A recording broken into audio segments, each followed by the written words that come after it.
Hello students, आज के इस वीडियो लेक्चर में मैं आप लोगों को सेक्रेटरियल प्रैक्टिस का 80 मार्क्स का क्वेश्चन पेपर प्रैक्टिस के लिए प्रोवाइड कर रही हूं। तो इसका एक्सप्लेनेशन स्टार्ट करने से पहले मैं आपसे रिक्वेस्ट करूंगी कि अगर अभी तक आपने चैनल को सब्सक्राइब नहीं किया है तो जल्दी से चैनल को सब्सक्राइब कीजिए एंड बेल आइकन बटन पे प्रेस कीजिए ताकि आपको लेटेस्ट वीडियो के नोटिफिकेशंस मिलते रहे। एंड वीडियो को लाइक करना एंड शेयर करना नहीं भूलना है। डियर स्टूडेंट्स, आप लोग सब है ना क्वेश्चन बैंक का वेट कर रहे हैं। अभी तक है ना साइट पर है ना सेक्रेटरियल प्रैक्टिस का जो है क्वेश्चन बैंक करना अवेलेबल नहीं है। तो उससे पहले मैंने फिर आपके मोस्ट मतलब एक्सपेक्टेड क्वेश्चंस जो अब तक क्वेश्चंस पूछे जा रहे थे फ्रिक्वेंटली उसके अकॉर्डिंगली एंड रेड्यूस्ड सिलेबस के हिसाब से ये क्वेश्चन पेपर प्रिपेयर किया है आप लोगों के लिए। तो आई होप ये आप लोगों के लिए हेल्पफुल होगा एंड आप सभी इनको इस पेपर को सॉल्व भी करेंगे। और जैसे कि मैंने सेक्रेटरियल प्रैक्टिस की मैक्सिमम एक्सरसाइज की वीडियोस आप लोगों के लिए अपलोड कर चुकी हूँ मैं। तो आपको आंसर्स की हेल्प चाहिए तो आप वहाँ वीडियोस से हेल्प ले सकते हो आंसर्स के लिए, लेकिन प्रिपेयर कर और फिर आप अपना टेस्ट पेपर लिखिए, अपने आप को इवैल्यूएट कीजिए, टाइम मैनेजमेंट सीखिए कि कितने समय में आपको क्वेश्चन पेपर को कंप्लीट करना है और कैसे कंप्लीट करना है। तो लेट्स बिगिन विद दिस। जैसे कि यहाँ पर सेक्रेटरियल प्रैक्टिस का ऑल क्वेश्चंस आर कंपलसरी आप लोगों के लिए, और अगर कहीं पे फिगर्स रिक्वायर्ड है तो इट इज़ बेटर दैट आप फिगर के साथ प्रेजेंटेशन करें, इसके फ्लो चार्ट के साथ में प्रेजेंटेशन करें and figures to the left indicates question numbers. आपको है ना क्वेश्चन नंबर्स के लिए यहाँ पर स्पेस बिलीव करना है। नाउ यहाँ पर ये जो क्वेश्चन नंबर 1 है ये select the correct option from the bracket से करेक्ट ऑप्शन सिलेक्ट कर आपको आंसर लिखना है। तो dash is related to money and money management, तो यहाँ पे क्या आंसर होगा आप सिलेक्ट कीजिए एंड फुल स्टेटमेंट फिर आपको करेक्ट ऑप्शन सिलेक्ट करना है एंड आपको कंप्लीट करना है। Then second, shares are issued at free cost to existing equity shareholders, तो कौन से शेयर्स होते हैं।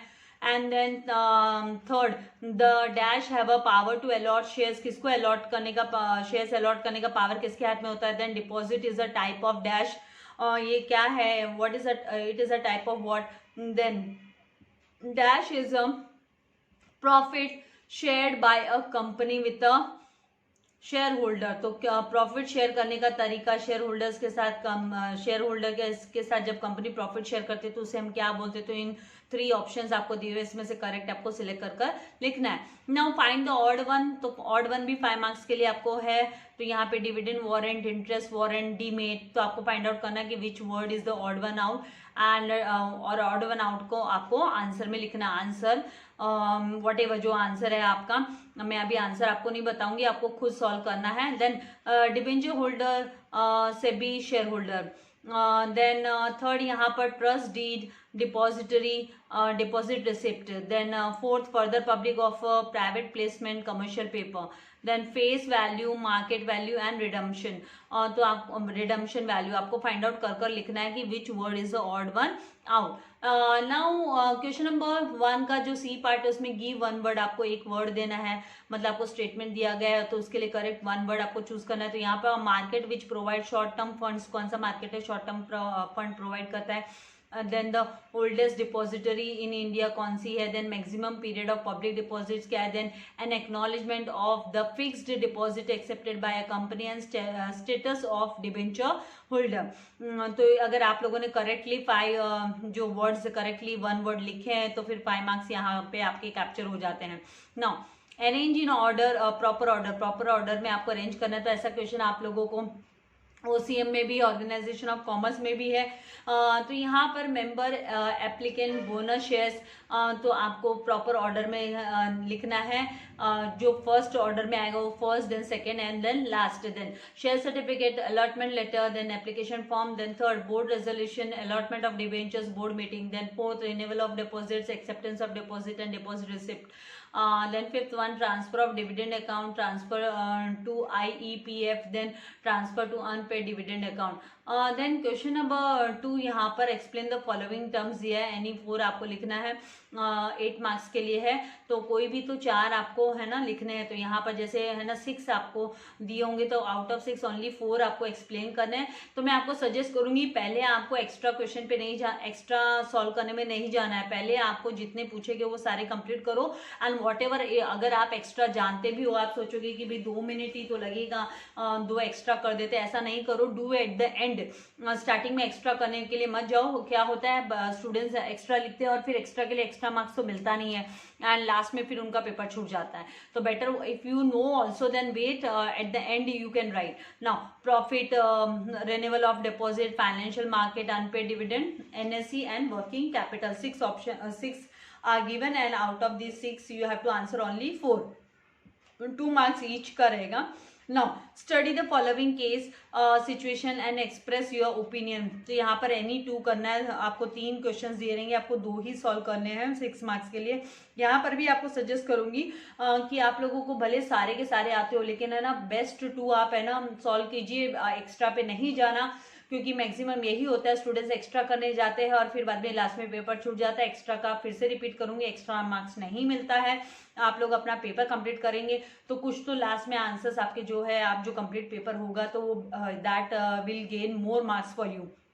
Now first, Diamond Private Limited company wants to raise funds through deposit. So can the company accept deposits from the public? Then which document should the company issue to the to invite deposit? Then what is the maximum period for which they can accept deposits? अगर आपको concept अच्छे से clear है तो 3 marks easily यहाँ पर आप grab कर सकते हो। Now second, Mr. Ram holds 50 shares of Excel Limited in demat form and demat form मतलब dematerialized form, and the company has declared a dividend of ₹5 per share and bonus of 1:1 to its shareholders. How will Mr. Ram get his dividend? उसको कैसे dividend मिलेगा? And will he get bonus shares in physical और demat form? उसको bonus shares physical form में मिलेंगे या demat form में मिलेंगे? Then third one, who is entitled to dividend and bonus? Mr. Ram और द डिपॉजिटरी? कौन है entitled, किसको मिलेगा यहाँ पर बोनस? Now क्वेश्चन नंबर 3, यहाँ पर mister A holds 1000 shares of galaxy limited in physical mode and wishes to convert the same in electronic mode. तो mister A holds a savings account with ABC bank, can he deposit his shares in this account for demat, और what type of account is needed for the same, and is it RBI which will be custodian of the shares of mister A? तो इस तरीके से यहाँ पे questions को carefully read करने के बाद ही आपको इनके आंसर्स लिखने हैं एंड समझ कर लिखना है। जितना केयरफुली क्वेश्चंस को रीड करोगे उतना ही आप परफेक्टली आंसर भी दे पाओगे।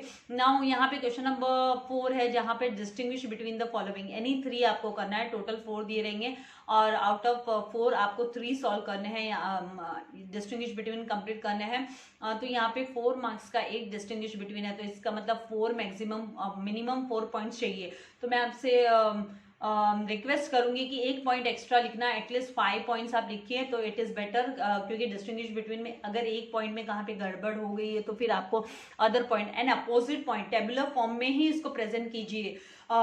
टेबुलर फॉर्म में ही कभी भी डिस्टिंग्विश बिटवीन को प्रेजेंट करना चाहिए with the key points, and जब आप इसको प्रॉपर्ली प्रेजेंट करोगे तो आपके 4 मार्क्स कहीं पे भी नहीं जाएंगे, क्योंकि शॉर्ट में एक तरीके से आपको लिखना होता है and easy to grab the marks over here.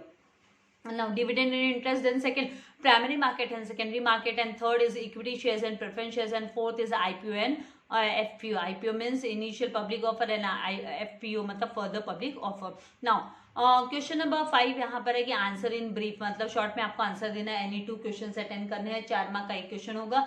State the contents of the share certificate, share certificate में कौन कौन से कंटेंट्स होते हैं, and then explain any 4 advantages of the depository system to investment. Depository system के 4 advantages क्या है वो आपको एक्सप्लेन करने हैं। तो 4 के बदले 5 कर दो, लेकिन 8 करने की जरूरत नहीं है, 6 करने की जरूरत नहीं है, 5 एडवांटेजेस आप लिख सकते हो। Now state the precautions to be taken by the secretary while corresponding with members, जब वो मेंबर से करस्पॉन्ड कर रहे हैं, मतलब इन राइटिंग जब वो करस्पॉन्ड कर रहे हैं तो उनको कौन से प्रिकॉशंस रखने जरूरी है सेक्रेटरी को, कंपनी सेक्रेटरी को, तो वो आपको है ना एक्सप्लेन करना है। नाउ यहाँ पर जो क्वेश्चन नंबर 7 है, जस्टिफाई द फॉलोइंग स्टेटमेंट्स, आपको जस्टिफाई करना है। एनी 2 आपको जस्टिफिकेशन देने, 8 मार्क्स का क्वेश्चन है, मतलब 4 मार्क्स का ईच जस्टिफिकेशन। तो टोटल 4 क्वेश्चन दिए हुए हैं, इसमें से जो बेस्ट 2 आपको आते हैं वो बेस्ट 2 आपको आंसर करने हैं। तो capital market is useful for the corporate sector, a company can issue duplicate share certificate, then depository system is very similar to the banking system, and fix capital stays in the business almost permanently. आसान आसान है, ऐसा नहीं है, difficult नहीं आएगा। आपका board का पेपर भी आपको टेंशन लेने की जरूरत नहीं है। अगर आपने शुरुआत से स्टडी की और टेक्स्ट बुक आप रेफर करोगे मोर देन इनफ है, लेकिन आपको सिस्टमेटिकली आंसर्स लिखने आने चाहिए। तो किस तरीके से आपको आंसर्स लिखने, उसके वीडियोस मैंने ऑलरेडी अपलोड किए हुए हैं साइट पे, तो आप वहाँ पर कॉमर्स एकेडमी के चैनल से आप है ना हेल्प ले सकते हो। Now question number 7, attempt the following any two. आपको दो ही आंसर्स दो ही अटेंड करने हैं। यहाँ पर 10 मार्क्स का है, तो यहाँ पे आपको है ना लेटर ड्राफ्टिंग है।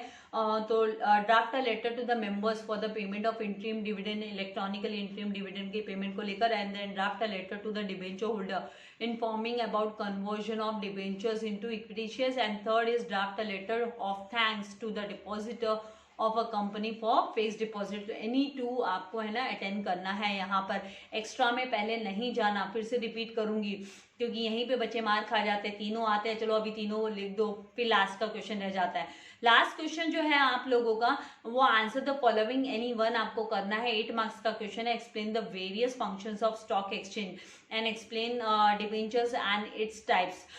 तो इसमें से आपको एक ही क्वेश्चन अटेंड करना होगा, 8 मार्क्स का है, तो विथ इंट्रोडक्शन आप लिखेंगे।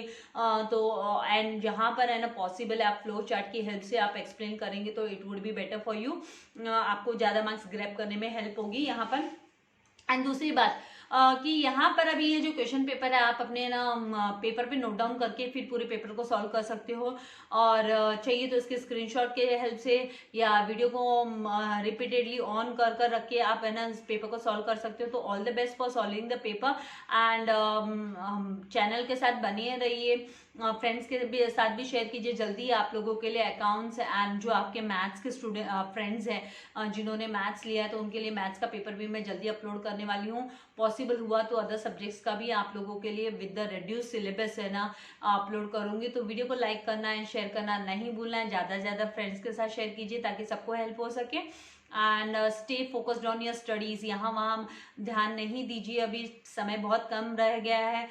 तो प्लानिंग के साथ अपने स्टडीज को कंप्लीट कीजिए। आपको आपकी गोल को अचीव करने में कोई नहीं रोक सकता है, कोई रुकावट नहीं आएगी। God bless you, thank you very much, God bless you all dear students.